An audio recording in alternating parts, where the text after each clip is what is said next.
Welcome to another episode of Small Talk. We are back doing interviews, and it's been a while since my last one. As you can see, lots of different looks, I guess, or maybe not. I have no nails. Today we are with my, I was thinking about this the other day. My first friend I ever made in Yeah. Canada. Oh, really, eh? Yeah. I was gonna say, you're definitely my oldest friend. You're Yeah. definitely the friend I've had for the longest time, for Oh, sure. yeah. But, like, for me, you were, like, my first, like, proper friend. Anyone else before that, I was like, yeah, I'm, like, kinda using you so I'm not, like, a total loser. But, yeah, so my first friend in Canada, Megan, is here with me today. Do you wanna give a little quick intro like everybody else does on this podcast? So my name is Megan. I grew up and lived for a long time in Ottawa, where I met Hank Yell. Both of us grew up. Um, I guess more recently went to the University of Guelph, got into vet school, graduated 2 years ago, and went through a lot of different stuff, but now I am working for the Canadian Food Inspection Agency in Belleville, where I just bought a house with my partner, Jacob. And that's kind of it. Yeah. Nice. It's so weird, like, hearing your intro, like, now at this age, because like, Yeah. I would say Megan was, like, the horse girl in elementary school. Hi, my name is Megan. I identify as a horse girl. Megan and Nikki are like the only two people who like really knew me. And Megan is Yeah. really, really like OG. Grade 3, guys. Grade 3. I counted the other day, 18 years. Yeah, that's a long time, eh? We're like a whole like legal adult age Yeah. long friendship. That's crazy. That's crazy. Okay. Why don't we start with some like major life changes that I feel like you've experienced, due to the pandemic, during the pandemic. Yeah. You bought a house. Yes. That's We huge. bought a house. Yeah, it's very exciting. I love it. It's just a cute little house, has a nice big backyard, enough space for my quail. So yeah. Oh, we'll get to the quail. I literally have quails, lol. Something I wanted to talk about. Megan got quails over pandemic, okay? Like that just shows how Megan's a horse girl. No, I'm kidding. I've slowly evolved into a quail girl, okay?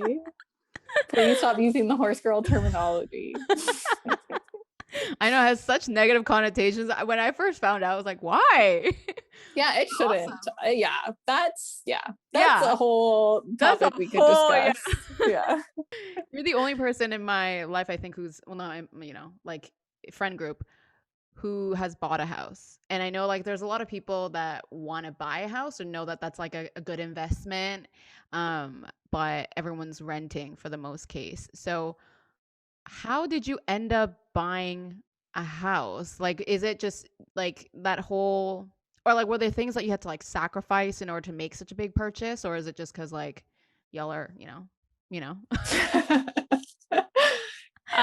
No, so I guess a big thing is, well, first of all, Belleville, where I live, is pretty reasonable compared to, say, Toronto or Ottawa. It's kind of funny because we're like right in between the two. So it's like Yeah, too far to commute to work to Toronto and too far to commute to work to Ottawa. So we're kind of like in the sweet spot here where the housing prices actually go down. that's amazing. So there's that, which is helpful. And then also I was just living at home for a year, working as a vet.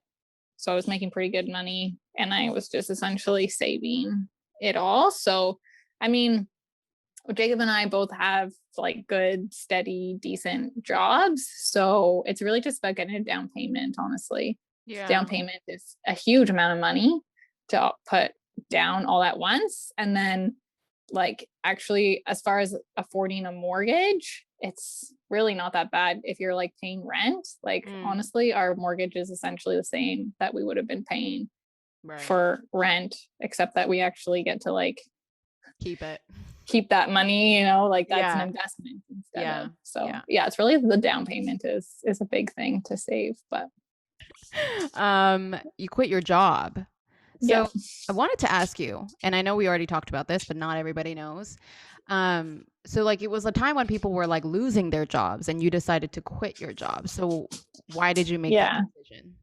It was kind of a complicated situation. So I was working in small animal practice, so like dogs and cats, what you picture a vet doing in Ottawa.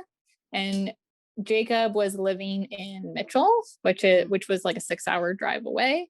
And the whole premise of this was that Jacob was trying to get a job in Ottawa, and I was just kind of saving a spot there until he could get to Ottawa. Right. And it had been almost a year at that point of waiting for Jacob to get to Ottawa, essentially. I was unhappy in that job to begin with. I was unhappy because I was away from Jacob.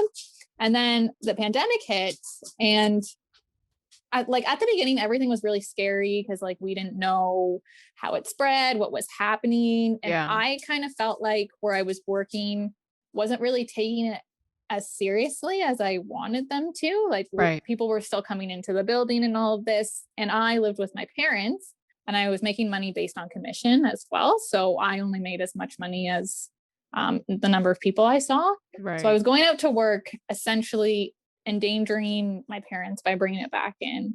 I wasn't really making any money. And I already had all this unhappiness from the job itself and from being away from Jacob. So I was kind of like, I don't want to do this. And the original plan was I was like a voluntary layoff. So because there was such a slump and all the vets were making money on commission, there essentially wasn't enough work to go around for everyone to make like enough money.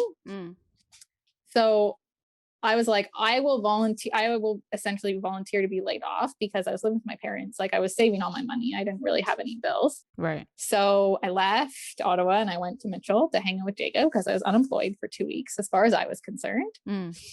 And then everything was still happening. The pandemic was still going on. I was voluntarily laid off for 2 more weeks. And then at that point, after a week of being not working that job and being with Jacob, I was like, I'm not going back. Like, I'm just not. Yeah. Yeah. So, and then I got another job and it all kind of worked out. But it was just like so many things happened at once that I felt like pushed me to be like I should have left anyways, regardless of the pandemic, honestly, because I was unhappy and I was away from Jacob. Right. But all these things just like pushed me to be like, no, like there's literally a pandemic. Who knows what's going on? Yeah. Like, these are the things that are important to you. Like, what are you doing? Yeah.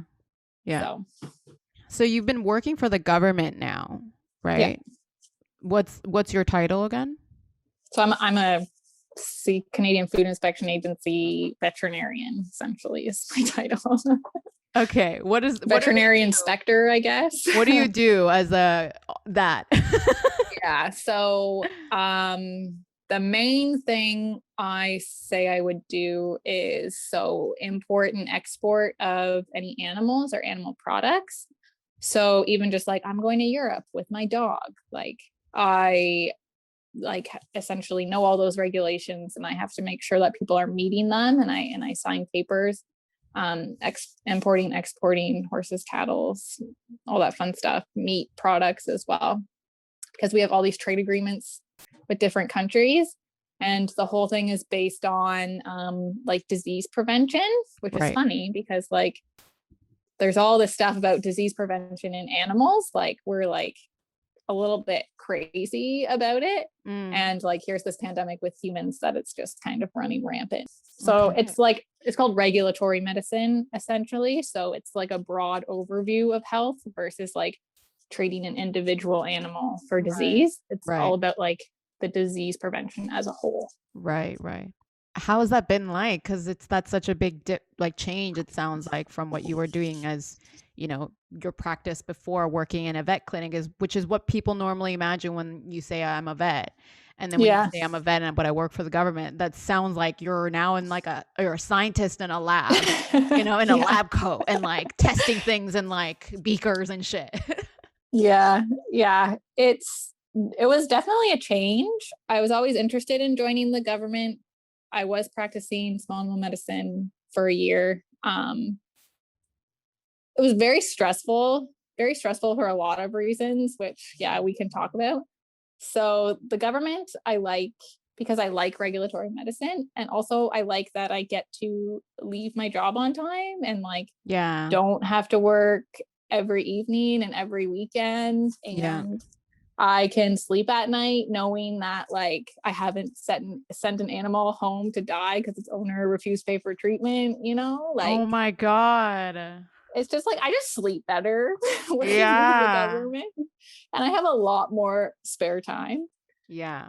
So yes, I like that part. But I also recently got a second job working at a practice. So same thing I was doing before, but just a few evenings a week. And I like it. I did miss it. Like there are definitely like with any job, there's good days and there's bad days. Yeah. And it's easy to just focus on all the bad things Yeah. that it was. But when it's like in smaller chunks, um, it's like easier to do, easier to digest. Although sometimes even like when I'm just at the clinic for 2 hours, I'll just have like a bunch of really sad cases back to back. And I just come home and I'm like, I don't know how I did this like every day. I remember one of the most impressionable things you said to me about your job is that when you told me you have like weeks where you like perform like what, like 30 euthanizations or something, or like it Not like 30, no, but it like was like way more than I ever thought that it would it would be happen. like every day, like Every at day, least yeah. one, like every Yeah. single day. Yeah. It's Which just is kind of like, that's crazy. I like yeah. I mean, I only experienced it once with my pet bunny, and it wasn't traumatizing because I was happy to be there for Floppy, but at the same time, it was so emotionally heavy, and I don't even think any doctor or vet can get really used to that. Or Yeah. can No, you? it's like Mm, emerge vets. I don't know how emerge vets do it. I could never work an emergency because mm. those are the cases you see, right? Right. You see Right. really sick animals coming in where Right. I have sick animals and then I have vaccine appointments and like puppy appointments and Mhm. funner stuff. Funner. Or like Yeah. rechecking a patient that's doing better. Yay. Like Yeah, emerge, you see yeah. a patient once and you see it when it's really sick. And I Mm. could not do that. Like, thank you to all the emergency vets out there Truly. saving our animals. So you and I, when we were in grade 3, I remember you wanted to be a vet first, and I'm pretty sure I just copied you, and I was like, yeah, I want to be a vet too because I like animals. Yeah, I like animals. What else am I going to do? Yeah, exactly. Yeah. But the thing is, like, you actually stuck to it 18 years later. That's funny. I was just like, oh, I love animals. And then I realized what you actually had to do as a vet to animals. And I was like, oh, no, I just want to have them. I don't want to actually like put needles in them or like think about doing surgery on them or Yeah. anything like that. So, how did you like? It's funny because I don't think I've ever asked you why you ever wanted to be a vet. That was like kind of a thing that we had in common, and we are like, let's be friends. But like past that, it was just like, oh, that's just Megan. But really, like, why a vet? um, Good question. Ask myself that question every day. Every day, No. yeah. So I honestly, it's pretty simple. I love Of animals. animals. Absolutely love animals. Always have, always will. And then I was also just like, I just really liked science and like biology and all that stuff. And that's what you need. So I was going to do like my undergrad and that stuff anyways. Like I want to do something with a biology sciencey type degree. And then it's like, well, why not be a vet? But yeah. So there you go. That's too simple. I know I say it all easy like that, but it was like the process of getting into vet school is like incredibly stressful and competitive. And well, why was it so horrible? Just the amount of work you had to do, or like it's just a lot. So most people when they think about being a vet, they think about, the person you bring your dogs and cats to. Yeah. But vets do a lot more than that. So they do jobs like I do. So like with the Canadian Food Inspection Agency, like the regulatory epidemiology, we cover all that stuff. And then they also cover like horses and cattle and swine and chickens. Mm. And we do some, of course, on exotics and, parrots. And it's just like a lot of stuff Mm. because you have to know it all in Mm. order to be licensed as a vet. Like you can know from the day you get into vet school, you're only ever going to treat a dog and a cat for your whole life. Right. You have to know everything. You have to pass the licensing exam that has everything on it.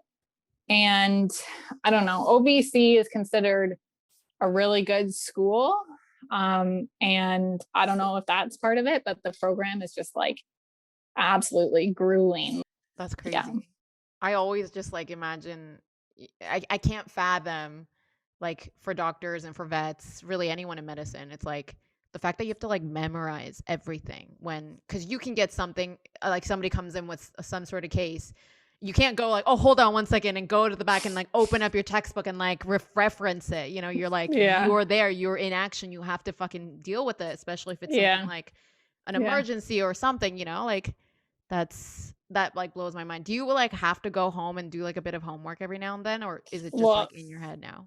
Yeah, absolutely. That's no, it's not all in my head. I don't know. Absolutely not. Megan was really good in school, by the way. Like she was like a straight A student. Like, everyone's like, oh, you're Korean, you're Asian, you're good at math. I was good at math until like a certain point, and then I struggled.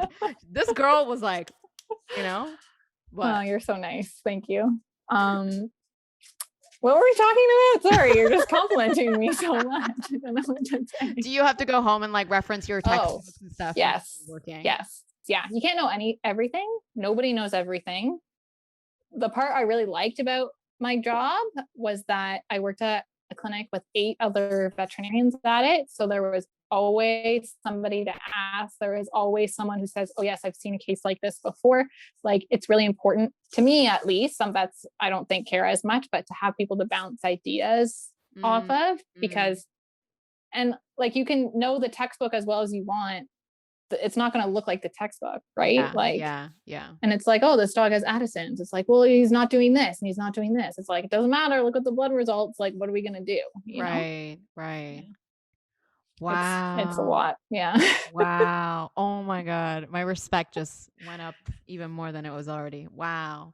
Guys, I'm talking to anyone who works in advertising. Guys, we have it so easy. Holy shit. It's not always like that. There's easy days for sure, but okay, but we're comparing medicine right now to like corporate creative. It's okay to say. Yeah.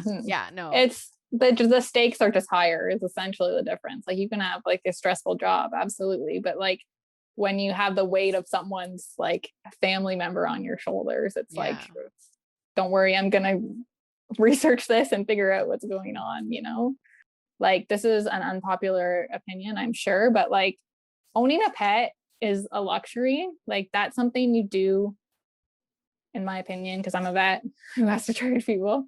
That is something that you do once you have everything that you need. You have a roof over your head, you have all the food that you want. And then it's like, I have all this extra money. Yeah. I can afford to get a pet. Right. Yeah. It's just, I agree. It's a lot. I think the reason why I'm also having this moment with my dog these days is this is the first time as an adult where I feel like I'm actually living with a dog. And because I'm like I'm moved back home and, it's not that I do everything. I don't, take the full responsibility of everything of Gigi's care, but like I've been paying for most of like her vet bills and stuff now because I'm like, oh, I'm here and I can provide those things. I see how expensive that is. And it's as they get older, the more that just happens, the more vet bills you're going to get. I know. And it's really, really hard. It's really hard because like most of the time we're not talking about a couple $100 here, right? Like it's a lot of money. Like no one is saying vet care is cheap. Absolutely nobody. That would be ridiculous because once like generally the day-to-day, annual vaccines, blah, blah, blah is reasonable for pretty much everybody. But then when you start getting into when they get sick, like your dog and my dog recently, like it gets into the thousands easily. Like I have pet insurance, but my dog's bill for the neurologist was $4,000. Like it's a lot of money. Yeah, absolutely. And it's just, I'm not here like as a vet, I'm not here to judge anybody. Like if you don't have the money, I'm not going to be like, wow, what, you didn't plan on your dog blowing a cruciate, like blah blah blah blah blah. Like, absolutely not. Like, if you have the money, then great, like let's do everything. If you don't, then I'm not going to say you shouldn't eat tonight Yeah. because you didn't plan on your dog like needing this. Like, that's ridiculous. Mm-hmm. And that's a tough position that you get into, because people like to ask vets, well, if it was your dog, what would you do? And that is a tricky question, because you can't answer that question without taking money into account. Oh yeah, completely. And you don't know somebody's financial situation. Yeah. So all you can do is give people the options. That's all to say that if you don't have the money, then this is a judgment-free zone, but like, this is also the reality of the situation. So totally. It's like, it's judgment free though, until you start to hear people getting dogs during the pandemic without really thinking about it. How do you feel about that? The whole dog adoption situation. The dog adoption. I kind of already know, but we talked about it. It's terrifying. I mean, we see these waves. It's like a general pattern around Christmas time. They don't get any type of training. They don't get any type of socialization. People are like, they didn't just grow up to be a perfect dog. Yeah. And then they give them away when they're really big and they have no training. And then you're just working backwards to make sure these dogs can go to a loving home. And it's just it's just so irresponsible. And that happens every year at a smaller scale over Christmas. And now with this pandemic, just like shooting up the demand for puppies, like you said, it's inevitable that this is going to happen again for pandemic puppies. It's like, oh, well, now I have to go back to work. So who's going to look after my dog? Yeah. I guess I'll just give it to the Humane Society. Yeah. Like, people, like, you need a plan. You need a plan for what's going to happen when life returns to normal. And this isn't just like, this is a living thing. You're going to have it for at least 10 years. Like, what does your life look like in 10 years? Because then you're going to have the dog then. This isn't a herb garden. This isn't a sourdough starter. Like, totally. This is a living thing. Like, you Megan, need to think about this. Like, well, it's just like a pandemic trend. Like, you know, like, oh, baking, oh, sourdough bread, oh, puppies. It's like, no, puppies are not a trend. Yeah. This is a big life decision. If you're going to do it, you have to be serious about it. Yeah. Yeah. Anyways, that is the end of my rant. No, but like, you're right. All of what you said is completely right. And yeah, I feel like a lot of times it's like parents trying to get puppies or for their kids, or kids wanting puppies, or it could even be people our age not really thinking straight and just kind of going for it. And especially getting dogs that I feel like maybe they haven't done the research for that breed or. Absolutely. Yeah. And especially as a vet, when lots of breeds have certain things that go wrong, like commonly, like it's a known issue for this breed. Yeah. And then people come in and they're like very surprised. And it's kind of like, if you had like done a quick Google search, like you don't have to like look in an encyclopedia, like quick Google search, this happens in like 50% of this dog breed. So like, it's hard. That's when it starts to get frustrating, when people get mad at you. Like, what do you mean my puppy has this issue? It's like, if you had literally done a quick Google search, you would have been like expecting this. And if you still wanted that breed, fine. But like, this is part of owning a dog, first of all, and owning this breed specifically, you know? Yeah. Well, it's like, we were talking about this before, but like about French bulldogs and how they're like, yes. Oh my God. Frenchies are the worst. Yeah. And everyone's getting them. And they're like the known Toronto apartment dog. Everyone who lives in like, you know, in that like entertainment district, which is really one of my older buildings when I used to live there, pretty much everyone owned a Frenchie in that building. I swear to God. Okay. And like, and they're so cute. I totally agree. They are super cute. Yeah. Freaking adorable. But like, you were saying how they have insane breathing issues, and they all do. Absolutely. Oh my gosh. They have so many issues. Like French bulldogs, I will say, very cute, very sweet. Like all the bulldogs I've met have been like super sweet and cuddly and lovely, but like medical disasters. I mean, great for business for me, honestly, like breathing issues, eye issues, skin issues. Like these are all things that we know happen in French bulldogs. Oh yeah. Allergies and stuff like that. Wow. Absolutely terrible. Wow. Yeah. Because we've bred them to look this very specific thing. Yeah. And we've also selected all these traits for all these negative things as well. And Yeah. also French bulldogs are incredibly expensive to buy. Yeah. So that also makes me bitter as well when people are like, I have to pay $200 for an exam, vaccines, and dewormings. It's like, I know you spent $6,000 on this dog. Right. I know you did 6 that. grand. I'm a professional. Like, I did all this schooling, and you don't want to pay me $200 to make sure your puppy is healthy, but you'll pay some person off the street $6 grand. I don't know. It doesn't make sense to me, but wow, 6 grand. I had no idea they were that expensive. Absolutely. French bulldogs, I would say, sell between $4,000 and $6,000 a puppy. Oh my God. Yeah, they're very popular, extremely popular dogs. Wow. That's insane. That's, wild. I get selective breeding is a part of any dog breeding program, but my problem I have is when people breed for what they look like with absolutely like no regard for anything else. Okay. And then first of all, they select for things that are very bad for the dog, like the flat face or whatever. Right.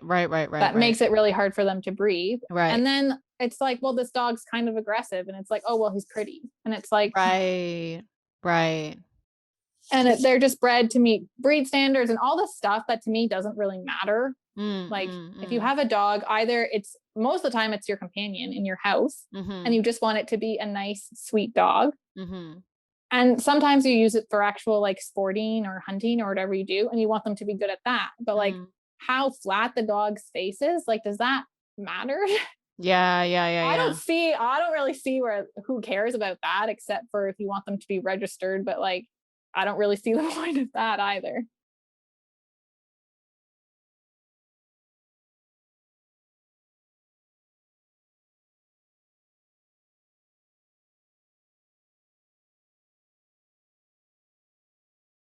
So we're getting into some vet talk, and there was this thing that you had brought up to me, the suicide epidemic in veterinary medicine, which it didn't come as a surprise, but when you said that no one's talking about it, I was like, you're right, no one's talking about it. I feel like people maybe talk about it in like in doctors or like in human medicine or whatever that's called in the professional field. Yeah. But like not in vets. Like vets are literally everywhere and we depend on them incredibly, but we don't talk about this. Yeah. So, this has been something, if you are a vet or anyone, like if you work at a vet clinic, vet techs, anyone in the industry, it's very like known. Recently, I feel like they've tried to bring it to light more. So I remember like one of my first days of vet school, they talked about how veterinarians have one of the most, if not the most highest suicide rate of any profession. It's this big thing that I feel like first of all, if you're in the veterinary profession, it gets talked about in that we know that it's a thing and that the suicide is high in vets, but we don't talk about it and that we don't do anything about it. It's like that clip that you sent me on TikTok being like when people talk in podcasts and they talk about literally nothing for 5 minutes, being like, oh my God, it's like so important. And like, oh my God, we're having this discussion. Because it's like so important. That's literally the discussion around suicide in the veterinary profession. It's like, oh my God, it's so important that we're talking about this. Like, it's so important. It's like, okay, so what, like, how do you help us? Like, how do we keep ourselves from getting there? Right. And I've kind of looked into it. And if you're in any type of medical profession, you're way more likely to commit suicide just in general. Yeah. Because it's obviously a very stressful job. But they think the reason why vets tend to commit suicide more than other medical professions is that one of our like core beliefs as part of our training and what we do is that death is better than suffering. So, we don't let animals live if they're just going to suffer, right? Like it's the kinder thing to do. And they think that is the mentality that people carry. Mm. And like at the same time, it's just like such a hard profession to be in. So we've kind of talked about all the fun stuff like euthanizing animals and things like that. But it's just like, it's a very emotional job. Like you are constantly, if you're doing it well, essentially, you are open to other people's feelings and you're always kind of turned on, you know, and being compassionate and receptive to what other people are feeling. Right. Which is hard for Mm. anybody. Mm-hmm. And the other big thing is that it deals with money. Money and emotions are like the two hardest things to deal with. And in veterinary medicine, you deal with both of them together. Mm. And that is also very stressful. Right. And yeah, we work long hours. We're expected to work long hours. We're expected to stay after work to call back those people that called. You know, you're expected to stay late to fill those prescriptions. Like, oh, someone comes in last minute, didn't have an appointment, you're expected to squeeze them in. And it's just like one thing after another. And it's like also a huge like guilt trip. And we talk about this in vet school as well, as people emotionally blackmailing you, which is essentially when people say, well, if you loved animals, like you do this for free. Like if you loved animals, you would see me and you wouldn't refer me to an emergency clinic. And it's kind of like, People send you that? oh, absolutely. People say that. People are like, so you're going to make me euthanize my dog because I'm poor? And it's like, have you actually experienced that like yourself personally? Yeah. That's not like an uncommon God. thing, I wouldn't say. Yeah, because that's when it gets hard, is when people get on the offensive and they go after you, right? And it's like trying to be understanding in that moment, because again, very emotional. Like they're literally a part of your family. They're your best friend. You weren't expecting to hear something like this. And then you give them the dollar amount to essentially save their animal's life and they can't afford it. And it's like, this is your fault. This is your fault that this is happening. And that's just like completely playing on people's emotions. Because of course, I wish that vet care was free, but it's not. And at the end of the day, after this freaking terrible day that I've had, I want to go home. But yeah, the thing that bothers me the most about it is that nobody is doing anything about it. Like we have all these organizations. So we have our licensing body in Ontario. We have a Ontario Veterinary Medical Association. We have a Canadian Veterinary Medical Association that provide us with all of these things. So like all this continuing education and conferences and like regulating the profession, but they're not regulating anything to do with mental health. Right. You know what I mean? It's like, well, we need resources. We need people to set standards for, you know, not working crazy hours. And the only really thing that I've seen anybody do is there's this vet who's like Instagram or Facebook or whatever famous. He built a little brand or a big brand, Dr. Andy Rourke. And I think it was last year he came up with this idea. It's called 4 Eyes Save Lives. And it was about like the solution we use to euthanize animals. So a lot of the time vets, it's really sad, but vets will use that on themselves to commit suicide. It's a controlled drug. And essentially it's a controlled drug, so it's locked away, but vets and techs have access to it.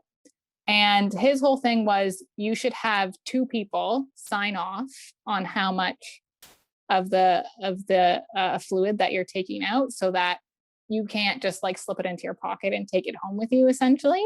Right. So that it just gives people, and then he also wanted like a crisis hotline or whatever written on the drawer or whatever that you get it from, to like help people from making that split-second decision. And having access to these drugs is also having access to controlled drugs in general is part of what makes all medical professionals at a higher risk. Because Sorry, Jacob is at the window there, It's okay. showing me a quail egg that he found in the quail coop. Because it just makes it easier, right? You have access to stuff to end your life, and then just that's part of what makes it easy. But anyways, Wow. That like literally my heart sank when you said that. yeah, Like it's they use the same stuff for pets on themselves. Like, yeah, it's very, very, very sad. wow. That's yeah, like I mean, it's crazy because I feel like only now people are really talking about mental health. I mean, we're just talking Mhm. about it, and that's the other thing I think. Yeah, we're talking about mental health. We are. I mean, apparently not even you're not even talking about it in vet school, but we're saying that it's a thing, but we're not really talking about what you can do to help it or what those industries are going to, what are they putting in place? What regulations are they putting in place? What policies are they putting in place? And it's something that I feel like is definitely lacking in a lot of industries for sure, but I feel like it's like what you said. Clearly there is a huge difference statistically in terms of, the chances or the possibilities of suicide, or more just self-harm when it comes to those specific industries, and the fact that they've known that for a while, for a long time, and Mhm. history proves it, but they haven't done anything about it. And it didn't matter if mental health was popular then or if it wasn't trendy or whatever. It's like you're seeing that there's a problem. There's literally Yeah, vets dropping off because yeah. of that, and you're not Mhm. addressing it. Kind of a solution to the money thing, at least. I think it's a good solution to the money thing is pet insurance. Mm. So that didn't exist a few years ago, and Mhm. now it's become a lot more popular. Um, there's tons of companies that offer it. I think you can get it through Costco now. Like, you can like get your membership and sign up for pet insurance at the same time. I have pet insurance for my dog because when I got him, I was in vet school and I didn't really have any money because I wasn't working. I Yeah. was paying to be in school. And if something bad happens, I don't have $4,000 to Yeah. spend on him. Yeah. And I don't want to be in a position where I'm between finding $4,000 or euthanizing him. So I got Yeah. pet insurance Yeah. that I paid $65 a month, I think. Mm. And after my deductible, they covered 90% of the cost. Okay. And some people I found responded very positively and they were like, oh, yeah, this is great. A lot of people have absolutely no idea how much vet bills cost if they get sick. So when you say, yeah, it'll be that if your dog gets by car, that's going to be thousands of dollars. People are Yeah. like, what? Yeah. Yes. Yeah. Yes. That's how much it costs. It's important to know when you're getting an animal. Oh yeah. And oh, and then some people responded more negatively to it because they felt like I was just trying to sell them something else, right? Mm. Like Mm. Mm. I charged them $120 for the vaccines, and now you want me to buy pet insurance on top of this? It's like, Mm. no, Mm. this isn't. I don't get any money for that. See, I see more and more now, like as you keep talking about it, the real difference between when money is involved and when money's not involved. Well, it's true because I feel like veterinary medicine is in this like awkward middle ground between like human medicine, Yeah. which is obviously very important and you don't pay for it, Yeah. but very important for your health I mean, and most well-being. countries. Yeah. And then it's between essentially like, not to be insensitive or whatever, but like going to like a car mechanic. Mm. Like, Mm. you Mm. don't go Mm. to the car mechanic and they say, "Oh, you got to replace your brakes. That's going to be $1,000." You don't say, "How dare you? I don't have $1,000. I need my car. You should fix this car for free." Right. You know? But it's just Yeah. like this whole emotional component comes in that isn't involved in a lot of other monetary transactions that just complicates everything. Right, right. Yeah, and it's like and then they'll be like, "Oh, but like she's walking fine," or like "She's fine though. What do you mean like, I should do this and I should do that or I should give her a surgery or whatever or you Yeah. recommend that she's fine." Like, well, she might seem fine to your eyes, but like, do Yeah. you have eyes of, how many years of schooling and training and, doing rounds in North Carolina and shit? Like, I don't think Yeah. so. Yeah. So when they say something's wrong, you got to trust that they know what they're talking about. You're not just going there Well, to yeah, like, that's a thing too, and right? then why are you going there? Like, why are you going to the clinic if you're not going to listen to them? Yeah. Thank you. Thank Go to you. WebMD Yes. if you really want to listen to like no one. Yeah, it's like, if you're not going to take my advice, then why are you here? Like, I'm not forcing you to be here. I Totally. literally, one time I walked into a vaccine appointment, the little thing said like cat, like rabies vaccine or whatever. I'm like, okay. So I walk Yeah. in, lady's like, well, I don't really believe in vaccines. And I'm like, okay. What do you want to do with that information? Like, Yeah, it's kind of okay. like, at this, honestly, I was like, do you want me to like examine your cat and vaccinate it, or do you just want to like leave? Because like, if you leave, like, I'm not going to charge you, obviously, if I don't do But anything. it's also like, do you realize you're not the one getting the vaccine? It's your cat. Oh yeah, that doesn't matter. That doesn't matter. People don't believe in vaccines. They don't believe in vaccines for anything. But it's just kind of like, why are you here? Like, honestly, if you came here to pay for an appointment to argue with me about the safety of vaccines, then you're wasting both of our time. Like, Yeah. Don't come into a medical clinic and then say, yeah, I don't believe in vaccines. The more I learn about this world, the more like so complex. Holy crap. So complex. And I really don't think people really understand like the vet world. So why do you think that there's more women in vet school? I don't know. They've kind of looked into that too, because Okay. it's kind of weird, It is honestly. weird. So every year at the Ontario Veterinary College, there is 120 people Okay. accepted. Okay. In my class, we had 18 boys and 102 girls. Yeah. The class below us had literally 7 men. And what would that be? 113 females. Wow. Yeah. I don't think they know. The fact that it's become female dominated as well, like, if you're a man who doesn't like to work with women, then don't get into the vet profession. So I Mm, think it kind of like snowballs a little bit mm, too, mm, mm. which is hilarious because women have to work with a ton of men in order to like do anything. Yep. Anyways, Yeah. don't get me started. So Mm. yeah, it is like way more female driven. Mm. I will say sexism is still alive and well Oh yeah. in veterinary medicine. I remember Okay. in 4th year. So in 4th year, you're doing all hands-on stuff, running around the clinic. So there's a huge clinic at the university, Mm. and we all sit in this room essentially and wait to be like called on if a case comes in. Okay. And half the time when a case came in, like, and it was a girl that was supposed to be doing it, like, they wouldn't be told, or they would be like, okay, come and just watch in the corner. But I swear, when it was a male student, they would be like, okay, there's a case here, like, come, we'll let you draw the blood, we'll let you put the catheter in. And we were like, What? what?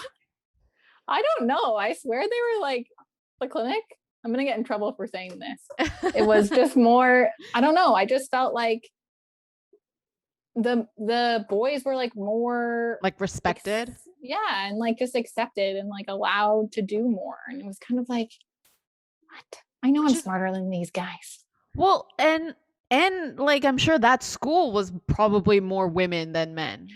That's a thing too. It's such like a female driven Yeah. field Yeah. that it's like You would you would think that expect like that wouldn't happen. yeah, like people would be there to empower women. If anything, it's like, well, we recognize that there's a lot more women here. Let's like let's empower each other. But instead, they're like catering more to the men, the very few men that are there. Yeah. Weird.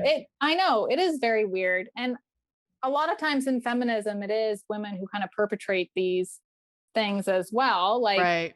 working in a vet clinic is mostly women, and it's like, oh, it can get so catty with when it's all women, like, oh, it gets so gossipy, and it's like, Oh are you serious? Like, yeah. I hate that. I absolutely Yeah. hate that. And it's Yeah. women who are like saying this, like, oh yeah, I hate working with so many other women, it can be so gossipy. It's like, really?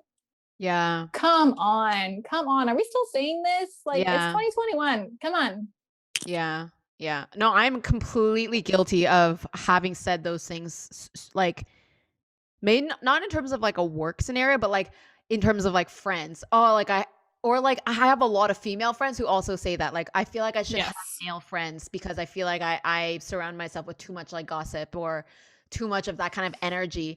And it's it's so different though. It's so not that simple, you know? It's like Yeah. it really is about if you're around people who are gossipy, they're just people who are gossipy. It doesn't matter if they're women or men. Oh Yeah. my god, there's a lot of gossipy men out there. And there's a lot Yeah, of like absolutely. non-gossipy women. Like it's just not like a feminine masculine thing. It's not like that. Yeah. Yeah. And yeah, Yeah. like same as you, I was perpetrating all of this completely ridiculous stuff that I just Yeah. picked up on, I guess, and I wasn't Yeah. educated enough to like know. And I'm just like so embarrassed, especially at how old I was, like I know, perpetrating me this stuff. too. Like Yeah. in my undergrad, like I'm like, oh my God, Megan, I can't believe you said those things. But it's also like helpful to be understanding, like, and just like I don't know how society turned women against women so well, but they just did it so well that you didn't even know you were doing it. Yeah, it's weird, eh? Like it's like we should we should all kind of remember the main goal here, everybody. Like our Yeah. goal is to reach equality. That's still our goal, you know? When we start turning our backs on each other now, okay, now we're taking 10 steps back. We got to focus on the goal. Yeah. Like, what is like, why are we fighting amongst ourselves? Like the whole, oh, I'm not like other girls, which is 100% something that I would say. And it's like, Me too.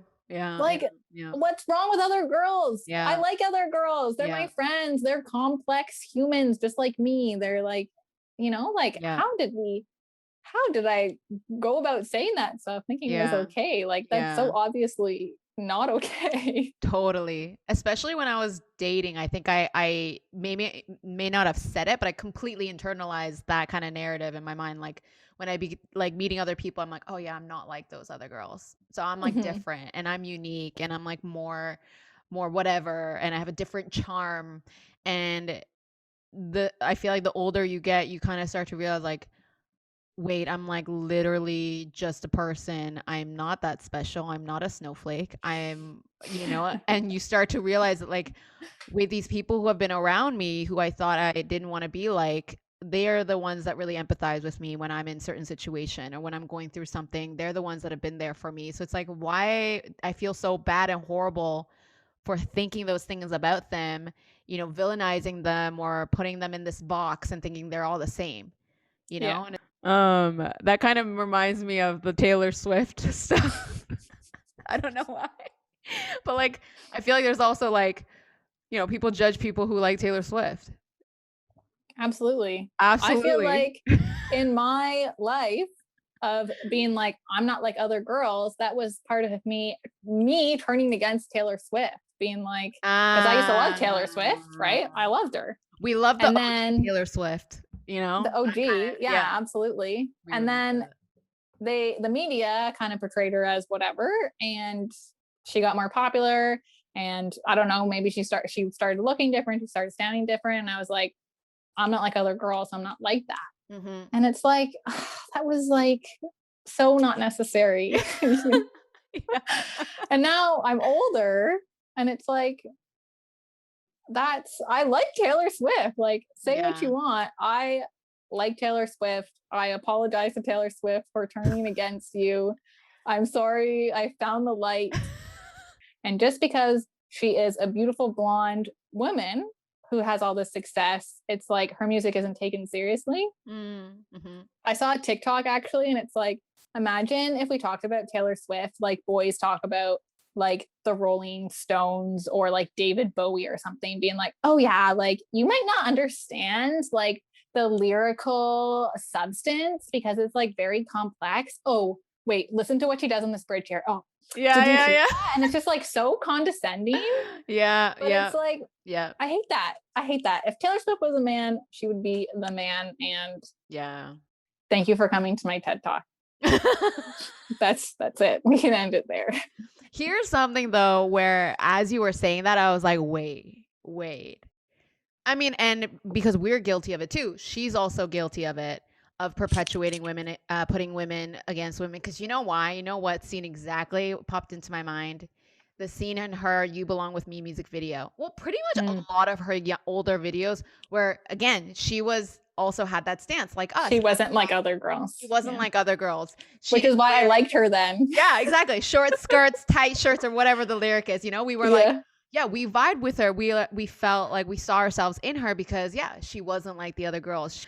But I feel like yeah, as an artist, who the artist that she is now, and growing up and like having grown through those phases or Yes. whatever, I feel like it was like really cool to see as a fan her grow as a person and as a musician, because you could see that so well, and she documented it so consistently through her music that it was just so like I don't know what other kind of musician was that transparent about sort of their life and their growth, you know?